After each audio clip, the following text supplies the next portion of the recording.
37वां बाब। यूसुफ और उसके भाई। और याकूब मुल्क कनान में रहता था, जहां उसका बाप मुसाफिर की तरह रहा था। याकूब की नस्ल का हाल ये है कि यूसुफ 17 बरस की उम्र में अपने भाइयों के साथ भेड़ बकरियां चराया करता था। ये लड़का अपने बाप की बीवियों बिल्हा और जिल्फा के बेटों के साथ रहता था, और वो उनके बुरे कामों की खबर बाप तक पहुंचा देता था। और इसराइल यूसुफ को अपने सब बेटों से ज्यादा प्यार करता था, क्योंकि वो उसके बुढ़ापे का बेटा था, और उसने उसे एक बूकलमून कबाब ही बनवा दी। और उसके भाइयों ने देखा कि उनका बाप उसके सब भाइयों से ज्यादा उसी को प्यार करता है, सो वो उससे बुग़्ज़ रखने लगे और ठीक तौर से बात भी नहीं करते थे।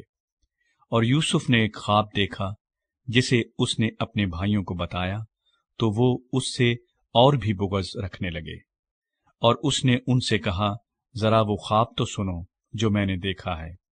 हम खेत में पूले बांधते थे, और क्या देखता हूं कि मेरा पूला उठा और सीधा खड़ा हो गया, और तुम्हारे पूलों ने मेरे पूले को चारों तरफ से घेर लिया और उसे सिजदा किया।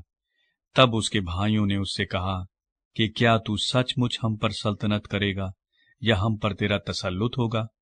और उन्होंने उसके ख्वाबों और उसकी बातों के सबब से उससे और भी ज्यादा बुग़्ज़ रखा। फिर उसने दूसरा ख्वाब देखा और अपने भाइयों को बताया। उसने कहा, देखो, मुझे एक और ख्वाब दिखाई दिया है कि सूरज और चांद और 11 सितारों ने मुझे सिजदा किया। और उसने इसे अपने बाप और भाइयों दोनों को बताया। तब उसके बाप ने उसे डांटा और कहा कि ये ख्वाब क्या है जो तूने देखा है? क्या मैं और तेरी माँ और तेरे भाई सचमुच तेरे आगे जमीन पर झुककर तुझे सिजदा करेंगे? और उसके भाइयों को उससे हसद हो गया, लेकिन उसके बाप ने ये बात याद रखी।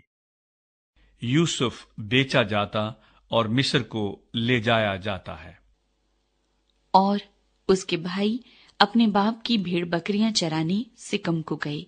तब इस्राएल ने यूसुफ से कहा, तेरे भाई सिकम में भेड़ बकरियों को चरा रहे होंगे, सो आ कि मैं तुझे उनके पास भेजूं। उसने उसे कहा, मैं तैयार हूं। तब उसने कहा कि तू जाकर देख कि तेरे भाइयों का और भेड़ बकरियों का क्या हाल है, और आकर मुझे खबर दे। सो उसने उसे हबरून की वादी से भेजा, और वो सिकम में आया। और एक शख्स ने उसे मैदान में इधर उधर आवारा फिरते पाया। ये देखकर उस शख्स ने उससे पूछा कि तू क्या ढूंढता है? उसने कहा, मैं अपने भाइयों को ढूंढता हूँ। जरा मुझे बता दे कि वो भेड़ बकरियों को कहाँ चरा रहे हैं। उस शख्स ने कहा, वो यहाँ से चले गए, क्योंकि मैंने उनको ये कहते सुना कि चलो हम दो तैन को जाएं। चुनाचे यूसुफ अपने भाइयों की तलाश में चला और उनको दो तैन में पाया। और जो ही उन्होंने उसे दूर से देखा, तो पेशतर इससे कि वो नजदीक पहुंचे, उसके कत्ल का मंसूबा बांधा और आपस में कहने लगे, देखो, ख्वाबों का देखने वाला आ रहा है। आओ, अब हम उसे मार डालें और किसी गड्ढे में डाल दें, और ये कह देंगे कि कोई बुरा दरिंदा उसे खा गया। फिर देखेंगे कि उसके ख्वाबों का अंजाम क्या होता है। तब रूबेन ने ये सुनकर उसे उनके हाथों से बचाया और कहा, हम उसकी जान न ले। और रूबेन ने उनसे ये भी कहा कि खून न बहाओ, बल्कि उसे इस गड्ढे में जो बियाबान में है डाल दो, लेकिन उस पर हाथ न उठाओ। वो चाहता था कि उसे उनके हाथ से बचाकर उसके बाप के पास सलामत पहुंचा दे। और यूं हुआ कि जब यूसुफ अपने भाइयों के पास पहुंचा, तो उन्होंने उसकी बूकलमून कबा को जो वो पहने था उतार लिया और उसे उठाकर गड्ढे में डाल दिया। वो गड्ढा सूखा था, उसमें जरा भी पानी न था। और वो खाना खाने बैठे और आंख उठाई तो देखा कि इस्माइलियों का एक काफला जिल्लात से आ रहा है, और गरम मसाला और रोगने बलसान और मुर ऊंटों पर लादे हुए मिस्र को लिए जा रहा है। تب یہودا نے اپنے بھائیوں سے کہا کہ اگر ہم اپنے بھائی کو مار ڈالیں اور اس کا خون چھپائیں تو کیا نفع ہوگا؟ آؤ اسے اسماعیلیوں کے ہاتھ بیچ ڈالے کہ ہمارا ہاتھ اس پر نہ اٹھے، کیونکہ وہ ہمارا بھائی اور ہمارا خون ہے۔ اس کے بھائیوں نے اس کی بات مان لی۔ پھر وہ مدیانی سوداگر ادھر سے گزرے، تب انہوں نے یوسف کو کھینچ کر گڑھے سے باہر نکالا اور اسے اسماعیلیوں کے ہاتھ 20 روپے کو بیچ ڈالا، اور وہ یوسف کو مصر میں لے گئے۔ جب روبن گڑھے پر لوٹ کر آیا اور دیکھا کہ یوسف اس میں نہیں ہے تو اپنا پیرہن چاک کیا اور اپنے بھائیوں کے پاس الٹا پھرا اور کہنے لگا کہ لڑکا تو وہاں نہیں ہے، اب میں کہاں جاؤں؟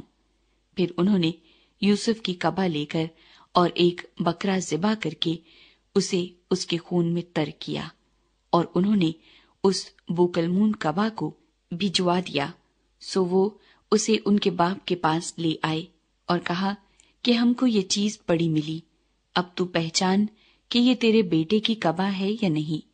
اور اس نے اسے پہچان لیا اور کہا کہ یہ تو میرے بیٹے کی کبا ہے، کوئی برا درندہ اسے کھا گیا ہے۔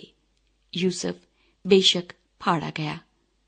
تب یعقوب نے اپنا پیرہن چاک کیا اور ٹاٹ اپنی کمر سے لپیٹا، اور بہت دنوں تک اپنے بیٹے کے لیے ماتم کرتا رہا۔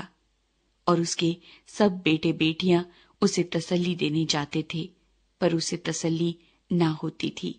وہ یہی کہتا رہا کہ میں تو ماتم ہی کرتا ہوا قبر میں اپنے بیٹے سے جا ملوں گا۔ سو اس کا باپ اس کے لیے روتا رہا۔ اور مدیانیوں نے اسے مصر میں پوتیفار کی ہاتھ، جو فرعون کا ایک حاکم اور جلوداروں کا سردار تھا، بیچا۔